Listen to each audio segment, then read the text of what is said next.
अब तक हम संविधान का एमसीक्यू पढ़ लिए टोटल। एमसीक्यू का मेरा पार्ट 1, पार्ट 2, पार्ट 3 चला, 3 के पार्ट चला ना। उसमें हम लोग बहुत चीज सीखे भी, जाने भी। क्या क्या सीखे? संविधान क्या है? संविधान एक लोकतांत्रिक व्यवस्था है। भारत में कैसी व्यवस्था है? शासन प्रणाली कैसी है? संसदीय है ना। भारत में जो शासन प्रणाली संसदीय है और जो शासन व्यवस्था कैसा है? संघीय है। क्लियर है? हमें भी पढ़ेंगे कि हमारा संविधान जो है, सत्या ना जान दो, हमारा संविधान जो है हमें कुछ मौलिक अधिकार प्रदान करता है। उन मौलिक अधिकारों की कुल संख्या कितनी अभी है? कितना? अरविंद जी उनसे अमृता मूल नहीं कर रहे हैं, मूल कर्तव्य नहीं कर रहे हैं, हम कर रहे हैं मौलिक अधिकारों की संख्या कितनी है? 6 है। शुरू में संविधान जो था वो मौलिक अधिकारों की संख्या 7 रखा था। 7 थे, हमको ह्यूमन राइट दिया था, फंडामेंटल राइट्स, लेकिन संपत्ति का अधिकार को हटा दिया गया। तो अभी कितना मौलिक अधिकार है? 6 है। हमें भी पढ़े कि संविधान में 3 सूचियां दी गई है, राज्य सूची, संघ सूची और समवर्ती सूची। ये भी क्लियर है। हमें भी पढ़े कि भारत का संवैधानिक जो अध्यक्ष होता है, राष्ट्राध्यक्ष कौन होता है? राष्ट्रपति होता है। हम लोग ये भी पढ़ लिए कि उच्चतम न्यायालय और उच्च न्यायालय की न्यायाधीशों की नियुक्ति कौन करता है? राष्ट्रपति करता है, लेकिन राष्ट्रपति उसे हटा नहीं सकता है। हम केवल महाभियोग के द्वारा नहीं हटा सकते हैं, है ना। हमें भी पढ़े कि हर 10 दिसंबर को विश्व मानवाधिकार दिवस मनाते हैं, है ना। 1948 के जनरल असेंबली जब हुआ था, यूनाइटेड नेशन का जो जनरल असेंबली हुआ था, उसमें से निर्णय लिया गया कि 1910 दिसंबर को हम लोग क्या करें? Celebrate as world human rights day, विश्व मानवाधिकार दिवस के रूप में मनाएंगे। ठीक है, सब क्लियर है। अब हम लोग आए इसका एसएटी शॉर्ट आंसर टाइप का पार्ट 1 है। कहा संविधान किसका परिणाम है? तो ये संविधान बार बता रहे हैं, संविधान वो ऐसे ही नहीं आ गया कि सपना देखे रात में और संविधान बन गया, नहीं।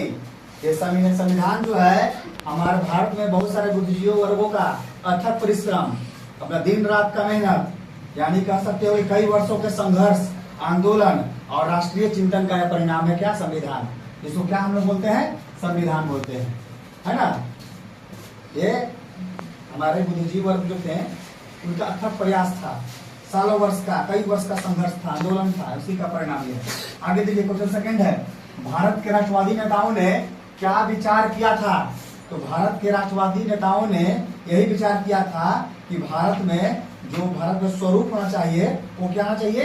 राजनीतिक स्वरूप होना चाहिए। भारत में राजनीतिक स्वरूप बोले तो लोगों को आत्महक होना चाहिए। आज हम लोग वोट देते हैं ना, हम लोग जिसको चाहते हैं उसको बना देते हैं शासक, विधायक, सांसद, प्रधानमंत्री। चाहते कि नहीं? जिसको क्या है, लोकतंत्र का खूबसूरती है। यही चाहते थे हमारे नेता कि भारत में जो सामाजिक है, समाज जो है, भारत में जो व्यवस्था होनी चाहिए वो राजनीतिक स्वरूप होना चाहिए भारत का। आगे देखिए, हर नागरिक क्यों त्रस्त है? त्रस्त मतलब कि एकदम नहीं होता है कि तंग आ गए हैं। तो हर नागरिक जो थे अंग्रेजों के बनाए कानून के द्वारा क्या था? त्रस्त था। हर नागरिक, अंग्रेज का जो कानून था ना, वो हर नागरिक उससे एकदम काफी खपा था, कोई उसके पास नहीं आ रहा था, मतलब त्रस्त था। आगे अगला क्वेश्चन, क्वेश्चन नंबर 4, लोकतांत्रिक व्यवस्थाओं में कैसे समाज की आशा की जाती है? आशा को अंग्रेजी में बोलते हैं होप। क्या बोलते हैं? होप बोलते हैं। और समाज क्या बोलते हैं? आपको सोसाइटी बोलते हैं। ठीक है, क्या बोलते हैं? सोसाइटी बोलते हैं। तो कहने का मतलब है कि लोकतांत्रिक समाज में हम ऐसे समाज की उम्मीद करते हैं जिसमें हर नागरिक का क्या हो? एक समान अधिकार हो, हर नागरिक को अपना अधिकार हो मत शासक चुनने का। ऐसा ही समाज का किया जाता है। आगे देखिए, संघवाद से क्या तात्पर्य है? संघवाद से हम लोग रूबरू हो चुके हैं एमसीक्यू में। तो संघवाद से तात्पर्य यह है कि देश में एक से ज्यादा स्तर की सरकार है। संघवाद ये ना कहता है कि सरकार का जो होता है हर स्तर पर विभाजन, जैसे गांव का सरकार, गांव में मुखिया होता है। अगर हम लोग अभी नगर परिषद में रहते हैं, नगर परिषद में क्या होता है? नगर परिषद अध्यक्ष होता है, वार्ड होता है, जी होता है ना। और जिला में जाओगे तो जिला परिषद, है ना। राज्य में जाओगे तो मुख्यमंत्री। इसी को बोलते हैं संघवाद। संघवाद का मतलब होता है कि शासन का, ये सरकार का अलग अलग स्तरों में बढ़ जाना, है ना, उसको बोलते हैं संघवाद। आगे देखिए, संसदीय शासन प्रणाली का मतलब क्या होता है? संसदीय शासन प्रणाली ऐसा प्रणाली है कि जिसमें व्यवस्थापिका और कार्यपालिका के बीच घनिष्ठ एवं सामंजस्यपूर्ण संबंध है। याद रखिएगा, संसदीय प्रणाली कैसा होता है कि जिसमें व्यवस्थापिका और कार्यपालिका के बीच क्या होता है? कोऑर्डिनेट बना हुआ रहता है, तब जाके मेरा संसद चलता है। याद रखिएगा, संसद है, जनता को हम लोग चुने, सांसद बना है ना, और सांसद बनने कहाँ जाता है? दिल्ली में आता है। दिल्ली में बैठ के क्या करेगा वो? यहाँ तो मुद्दा उठाएगा, जो वैसा मुद्दा जो हमारे लिए, हित के लिए हो, है ना, वही काम है संसद का। और संसद का क्या काम है? कानून पे बनाना, देश के नागरिकों के लिए कानून बनाना। प्रधानमंत्री किसका सदस्य होता है? तो प्रधानमंत्री जो होता है वो राज्यसभा या लोकसभा का सदस्य होता है, याद रखना। प्रधानमंत्री किसका सदस्य होता है? राज्यसभा या लोकसभा। हमारे देश में 2 सदन है, राज्यसभा और लोकसभा। राज्यसभा को क्या बोलते हैं? Upper house. राज्यसभा क्या बोलते हैं? Upper house. और लोकसभा क्या बोलते हैं? Lower house. क्या बोलते हैं? Lower house. क्या रखिएगा, एक है अपर हाउस, एक है लोअर हाउस। यानी कि प्रधानमंत्री जो होता है या तो वो राज्यसभा का सदस्य रहेगा या तो वो लोकसभा का सदस्य होता है।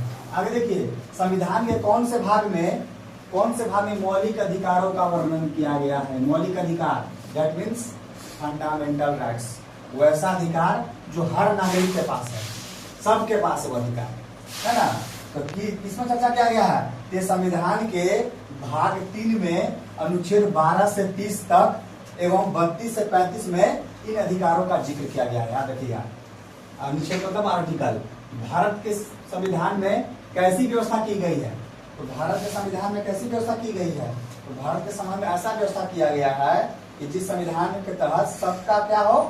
विकास हो, सबका क्या हो? सबकी भागीदारी हो, है ना, सबकी भागीदारी हो और सबको क्या मिले? बराबर का हक मिले और समान का हक मिले। यही है भारत का संविधान, हमारी व्यवस्था तय किया है। स्वतंत्र न्यायपालिका से क्या समझते? देखो, स्वतंत्र न्यायपालिका का नाम ही से है स्वतंत्र। स्वतंत्र न्यायपालिका का मतलब ये होता है तो हर चीज से परे हो, स्वतंत्र हो, है ना।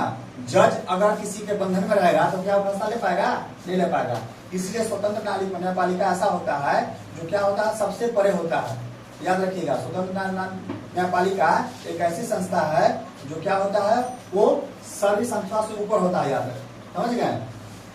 कहने का मतलब है क्या होता है कि किसी बाहरी शक्ति सरकार के अन्य अंगों से हस्तक्षेप उसमें नहीं कर सकता है, न उसमें सरकार कोई हस्तक्षेप कर सकता है या कोई बाहरी कोई भी संस्था न्यायपालिका में इंटरफेयर नहीं कर सकता, याद रखना। भारत में न्यायपालिका की स्वतंत्रता के लिए किए गए 4 प्रावधानों को लिखना है। आगे कैसे तय होता है कि हमारा जो जुडिशियरी सिस्टम है वो क्या है? स्वतंत्र है, कोई इसमें किसी का कोई हस्तक्षेप नहीं। तो देखिए क्या होता है, हम बताए थे उच्चतम न्यायालय की जजों की नियुक्ति कौन करता है? राष्ट्रपति करता है, लेकिन हटा नहीं सकता है। यहाँ पे इसे क्लियर कट होता है कि स्वतंत्र है, इसको हटा सकते हैं केवल महाभियोग के द्वारा। दूसरा क्या है कि इनकी नियुक्ति उनकी सेवा शर्त पर आधारित निर्धारित किया था, निर्धारित। और उनका क्या होता है कि अगर कोई न्यायाधीश है, अगर वो पद मुक्त हो गया, पद से हट गया, तो कोई सरकारी पद ग्रहण नहीं कर सकता है। और क्या है कि न्यायाधीशों और अन्य कर्मचारियों का वेतन संचित निधि से तय होता है, लेकिन संसद इस विषय पर मतदान नहीं कर सकता है। इससे तात्पर्य है, इससे क्लियर पता चलता है कि भारत में जो जुडिशियरी सिस्टम है वो पूरी तरह से क्या स्वतंत्र है। इसमें कोई आम व्यक्ति, कोई भी संस्था, चाहे वो सरकार हो, इसमें कोई इंटरफेयर नहीं कर सकता है। क्योंकि जज है, वो फैसला कैसे लेगा? किसी के दबाव फैसला लेगा? नहीं ले सकता है। जज वही करेगा जो जायज होगा, है ना। जज वही करेगा जो जायज है। अधिकार से क्या समझते हैं? अधिकार क्या होता है कि संविधान में हर व्यक्ति को कुछ अधिकार दिए गए हैं, है ना। समाज में व्यक्ति के विकास के लिए प्रदत्त व्यवस्थाओं का अधिकार करते हैं। अधिकार का मतलब होता है जैसे कि संविधान दिया अधिकार, शिक्षा का अधिकार, और क्या बहुत सारा अधिकार है, उसी क्या बोलते अधिकार बोलते हैं। आगे देखिए, भारतीय संविधान द्वारा प्रदत्त मतलब दिया गया, प्रमुख मतलब मेजर, प्रमुख को क्या बोलते हैं? मेजर। क्या बोलते हैं? मेजर।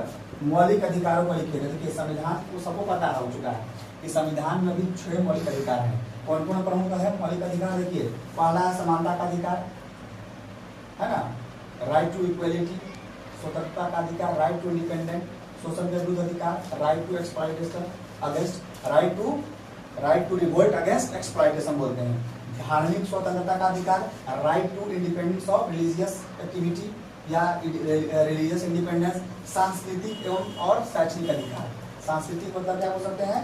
कल्चरल और एजुकेशनल राइट, संवैधानिक उपचार का अधिकार। ये ही है मेरा प्रमुख मेजर फंडामेंटल राइट्स। धर्मनिरपेक्ष क्या अर्थ होता है? ठीक है, धर्मनिरपेक्ष का शाब्दिक अर्थ होता है कि वह धर्म विशेष के ना हो, धर्म के प्रति क्या होना चाहिए? निरपेक्ष भाव होना चाहिए। उसको क्या बोलते हैं? धर्मनिरपेक्ष। धर्म के प्रति क्या लगाव हो, बिना कोई स्वार्थ का। संविधान के किस संशोधन के तहत मूल्य कर्तव्य को जोड़ा गया है? क्या आपको पता होना चाहिए? सेजल, रिमझिम, पम्मी, पलक, सकाश। इस संविधान में अभी वर्तमान में मूल्य कर्तव्य की संख्या कितनी है? 11 है ना? तो सबको पता है, लेकिन 11 कब हुआ? इसका क्वेश्चन यही है कि किस संशोधन में कहा? देखिए, संविधान के 42वें संशोधन अधिनियम के द्वारा भाग 4 में जोड़कर मूल कर्तव्य की संख्या कितनी कर दी गई? 11 कर दी गई, है ना? ये आपको देख लेना है और आपको याद भी करना हो सके तो, ठीक है।